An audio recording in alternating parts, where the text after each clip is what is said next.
इस वीडियो में हम वृत्त की त्रिज्या और स्पर्श रेखा में संबंध के बारे में पढ़ेंगे। तो चलिए शुरू करते हैं। आपने चारों ओर अपने साइकिल या बैलगाड़ी को तो चलते देखा ही होगा। वास्तव में पहिया एक रेखा के अनुदिश गति करता है और वह रेखा उस पहिए की स्पर्श रेखा होती है। और यहाँ ध्यान दीजिए कि धरती के स्पर्श बिंदु से जाने वाली त्रिज्या स्पर्श रेखा पर लंब होती है।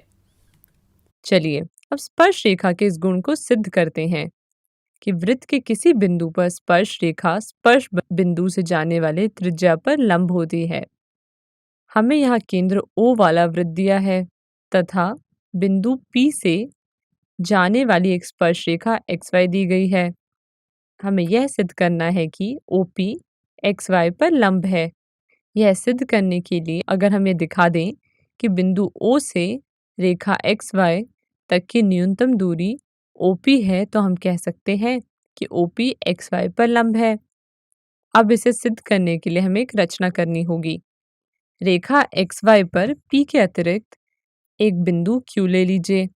यहाँ हम देख सकते हैं कि OQ वृत्त को प्रतिच्छेदित कर रही है। मान लीजिए यह बिंदु R है और यहाँ हम देख सकते हैं कि OR OQ से छोटा है। तो क्या यहाँ से हम यह भी कह सकते हैं कि OP OQ से छोटा है? जी हाँ, हम ये कह सकते हैं क्योंकि OR और OP दोनों ही वृत्त की त्रिज्या है। इसलिए OR बराबर OP होगा। इसलिए हम कह सकते हैं कि OP OQ से छोटा है। और यहाँ हम देख सकते हैं कि हम XY पर Q कहीं भी लें, हमें OP OQ से छोटा मिलेगा। इसलिए यानी कि OP बिंदु O से XY पर सबसे न्यूनतम दूरी है। इसलिए OP XY पर लंब होगा। तो इस प्रमेय की मदद से हमने देखा कि स्पर्श रेखा स्पर्श बिंदु जाने वाले त्रिज्या के लंब होती है और यहाँ हम इस रेखा को अभिलंब भी कहते हैं और अंग्रेजी में नॉर्मल। इस चित्र को अपनी कॉपी में बना लीजिए।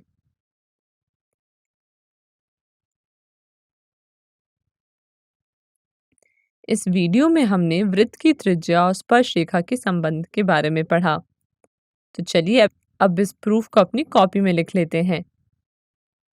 यह प्रूफ कुछ इस प्रकार है। इसे अपनी कॉपी में नोट कर लें